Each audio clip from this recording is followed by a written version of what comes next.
Good morning, good afternoon, good evening, Iowa soccer supporters. I'm Ben Brackett, your Soccer Talk co-host, alongside my good buddy Blake Siberz. Sibo, what's up? Churning the pods out. I like it. Yes, We've been silent for a long time. Yes, we're here at the Iowa Soccer Symposium, catching up with last year's state champion high school coaches. So I will welcome BJ Jordison from Gilbert, the 2A boys 2023 champion. Welcome and congrats. Thanks. Glad to be here. Can we just start this one a little differently? Please, go for it. Yeah, mix it up. Can you give us just a quick little rundown on your coaching career? My coaching career. Like who you are, I think is basically what he says. Like what do you call it, Ben? You call it the... your soccer story. There you go. Soccer story. Okay. So basically, I started coaching at Gilbert 13 years ago. This is my 13th year. Nice. And been there the entire time. It's my entire coaching career other than club stuff. Yeah.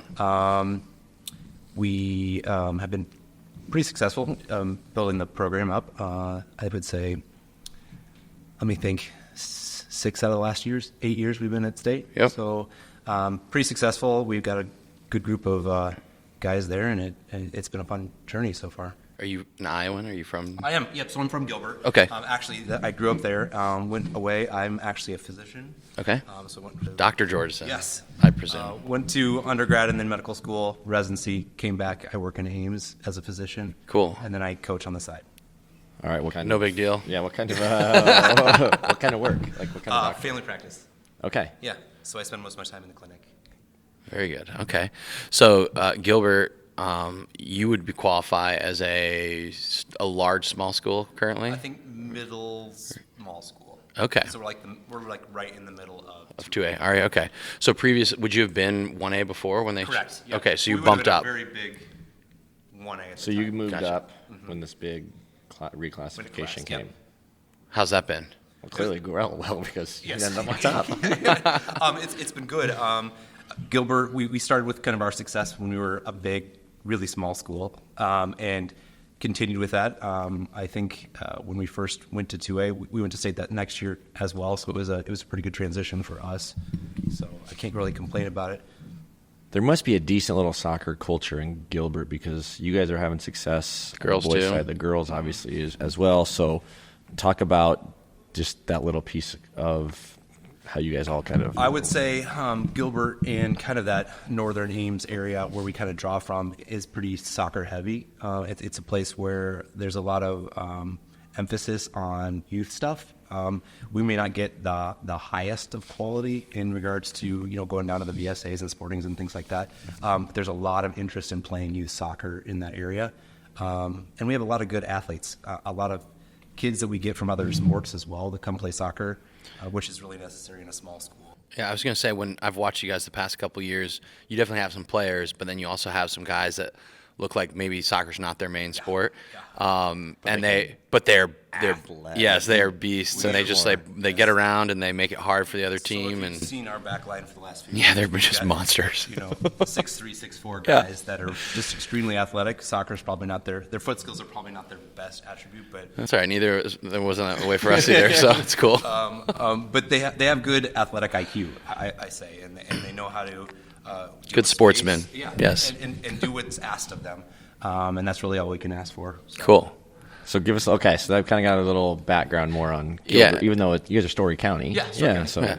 So talk about the culture of a program like yours, where one, you've been successful regularly, but then two, you're bringing together guys that play club soccer probably in the Ames club, or maybe they just travel down to Des Moines, and then you've got guys that are like maybe just coming off of a good football season or a good basketball season. How do you bring those guys together, and then how do you have a consistent culture? What's the So I think it really starts with having that from the coaching standpoint of anticipating and really asking those kids to be consistent in what they're doing. So when you bring in kids from different sports, it's really easy to allow little clicks within your team. Sure. And we really try to keep that away.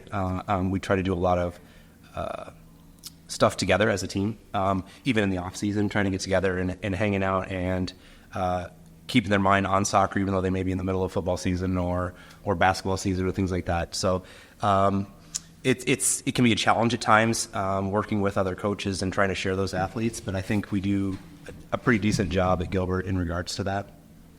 So give us a little rundown last year, kind of on the season review, so to speak. Yeah, I mean, that's one of those things because we're kind of lumping these all together. It's like, well, I don't remember exactly how the Gilbert season went last year. So we lost twice last year, and one of those was to Heelan in a tournament. We played at state. Beat them in the semis. Yep. We were kind of at the top of the rankings throughout the year. I think third or above throughout the year.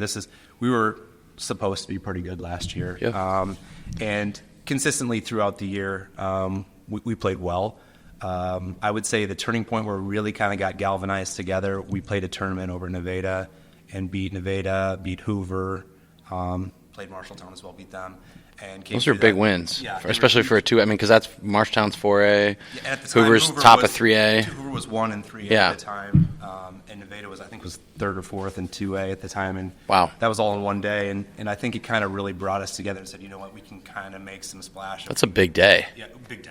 Yeah, that's awesome. Yeah, what's your opinion on these? Oh, sorry, keep going. I'll get back to that. No, So the season. So that was kind of the turn. That was kind of the turning point where, even though we'd had a success early on, I think it was something where something clicked and said we could really make some splash. Everybody saw you like, Yeah. oh, these guys are actually real. Yeah. You guys realize like, all right, we've Yeah, probably and got something other special. coaches are like, you know what?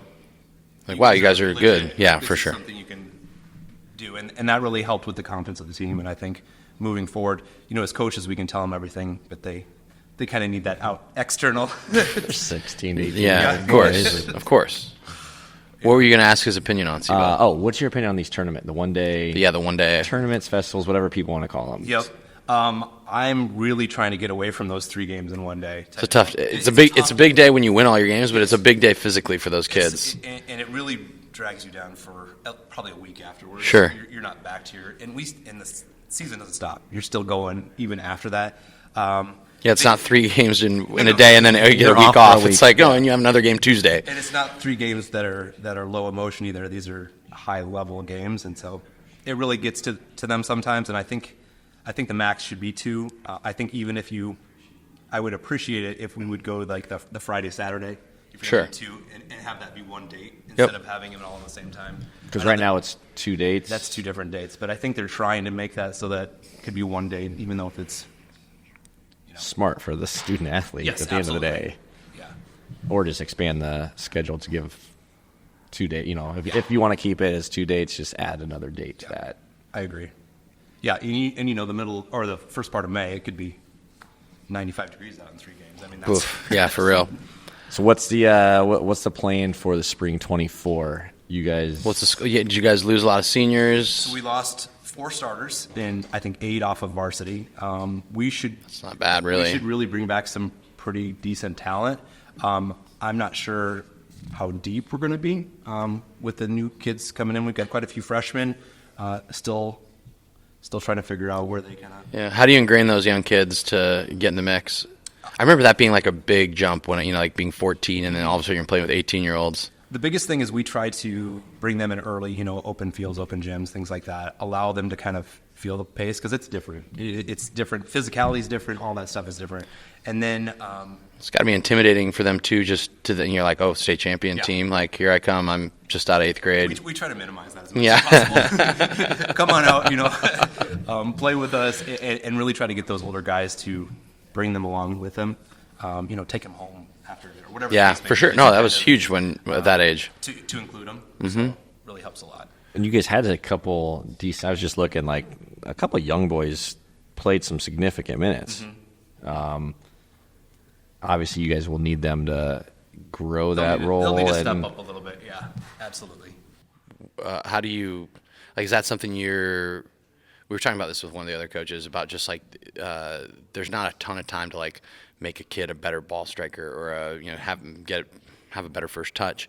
So what kinds of things are you coaching during the season? I imagine some tactics, but then probably some like leadership things and a lot of that It's a as lot well. more leadership. I Yeah. think. Coaching in a condensed 45-day season, basically. That's crazy to think that's actually how many I days mean, it is. you But break it you're down. right. You're not wrong at all.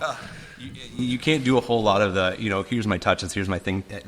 they have to come in with some of that, and you have to live with some of that, and you work on the leadership stuff, the IQ stuff, the basic how do we want to play as a team, and if you can get that stuff down, and if you can kind of build their confidence a little bit to play with different age groups, I think it helps quite a bit.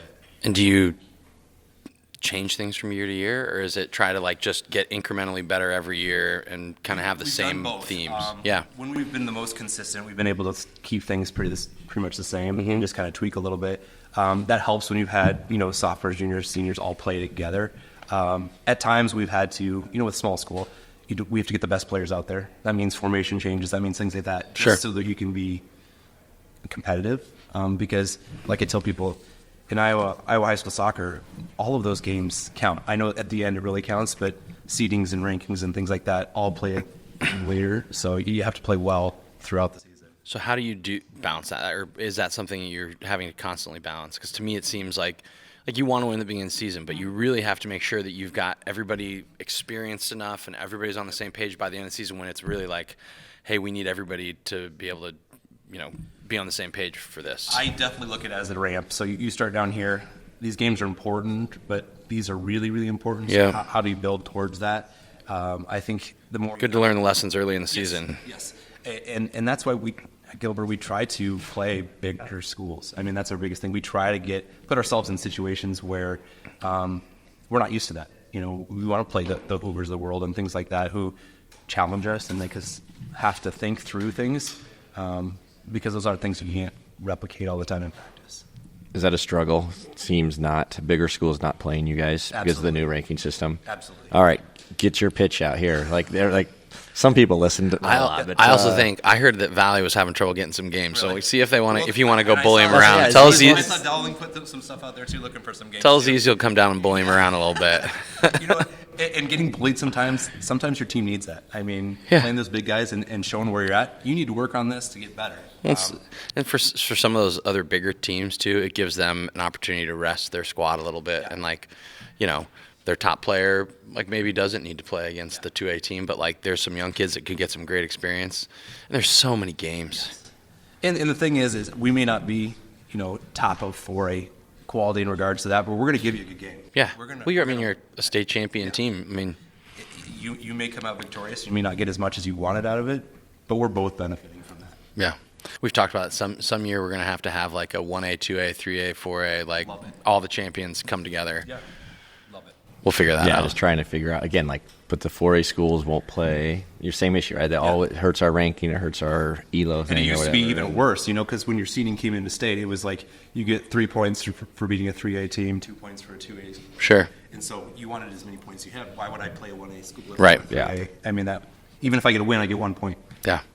So just we talked a little bit with Eric Schaefer, the Johnston girls coach, just with the two programs being at the state tournament. Obviously, they both won it. Your girls lost in the final, right? Mm-hmm. How cool for the community? What were people talking about in town? Give us the outsider's view. Super cool. As being part of it, I mean, girls played first that day at noon, and then everyone came over. I also thought that they were going to be the one. I thought they were going to win, and you guys weren't. No offense. They were really good. They came in on a hot streak. Yeah. Into, but that Heelan team, the girls team, is really. They were also very good. Yeah. But no, it was awesome to see. We had hundreds and hundreds of people from the community that came down to that game, either to see the girls and then came over to the boys' game, vice versa. I think that's going to be something we lose a little bit this year with things changing with venues. But it was amazing, the atmosphere, everything about it. That's what small town high school sports do. They just galvanize the community. That's what the old people are talking about, drinking their coffee at the shop on the mornings. So I have one more thing I wanted to touch on. I was thinking about it. Because one thing that becomes very apparent as a fan of or a viewer of the state tournament, especially in the smaller 1A and 2A, you see there's a community like Gilbert where it's a big sort of it's a bigger community, but it's a football community, it's a farm community, whatever. And then you're playing against a smaller town where it's a strong Latino base, and they're totally different style of soccer. You guys definitely have, if you've got football players and basketball players, a little more direct, a little more physical. You've got 6'3" and 6'4" center backs, and then you're all of a sudden playing against a team where they've got 5 little guys that buzz around, and they're super technical, and they've all been playing together, but maybe maybe they're not 6'4". So how do you adjust? And you probably haven't seen that style of play. Correct. Like, you don't do that every Same day. season. And so I love that. That's like my favorite juxtaposition of the state tournament, is watching these little teams play against these big teams. Well, and I think you probably saw that in the state championship. I mean, when we played against Assumption, Yep. they have quite a few of those quick, shifty type guys. And you saw we got up 2-0 and kind of lulled a little bit. And those They guys, came back after you. They took Yeah. advantage. And, it's one of those things where you have to prepare for those. It's hard to replicate, but they do an excellent job at what they do. And you have to be prepared for that way of playing. I mean, we get that quite a bit. I mean, some of the smaller towns, you do get a lot of that bigger Hispanic population that are extremely talented, and I love playing against that because their whole community is in too, and they understand. Yeah, that's the best. At the state tournament, you see these huge communities come together, and it's just like they're total opposites. I love it. It's so great. And I think that's what the state tournament's all about, is seeing that kind of juxtaposition of different types and styles. Yeah, for sure. Well, we really appreciate you taking the time to chat with us, and we'll hopefully have a chance to see you again at the state tournament, maybe even before. I'd love to talk to you guys again. Yeah. Thanks for spending some time, and congrats. Thank you. Thanks. Thank you. Yep.